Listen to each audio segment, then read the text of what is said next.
Samantala, ipinagbawal na muna ang pag-aangkat ng mga manok, pato at iba pang poultry products mula sa mga bansang apektado ng bird flu gaya ng South Korea, France, Germany at Netherlands. Inaasahan namang makikinabang sa temporary ban ng mga imported na manok at mga local poultry farmer. Ang mga local poultry farmer, may report si June Veneracion. Sa harap ng banta ng avian influenza o bird flu, nagpatupad ang gobyerno ng Pilipinas ng total ban sa importasyon ng manok, pato at iba pang poultry product mula sa South Korea, the Netherlands, France at Germany simula ngayong araw. Temporary ban naman sa iba pang bansa na nag-aangkat. Ang papayagan lang makapasok sa Pilipinas ay yung mga galing Amerika, Canada at Australia na hindi raw apektado ng bird flu.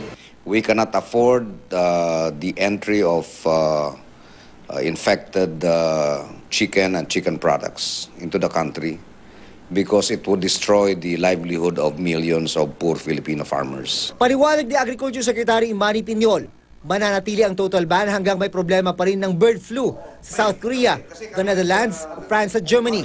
Wala naman daw itong epekto sa lokal na merkado dahil sobra-sobra ang supply. I know that I'm going to hurt some people. Ako po humihingi ng paumanhin. Maaari pong merong malugi sa inyo rito. Maaari pong merong masaktan.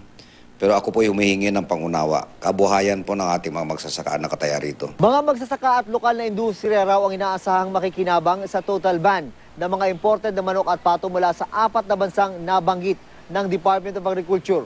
Sa ngayon daw kasi ay nalulugi ang local poultry industry dahil sa dami ng supply, bunsod ng paglobo ng mga pumasok sa ganitong negosyo. Sa monitoring ng Samahan ng Industriya ng Agrikultura o SINAG, naglalaro lang sa 56 hanggang 57 pesos per kilo ang farm gate price o presyo ng buhay na manok. Mas malala raw noong Disyembre dahil bumagsak ang farm gate price sa 50 pesos per kilo. Dapat nasa 60 pesos kada kilo ang presyo para balik puhunan ng mga negosyante. Ito is a opportunity na at least makaka-level up naman yung presyo at hindi sila malugi. June Veneracion, GMA News.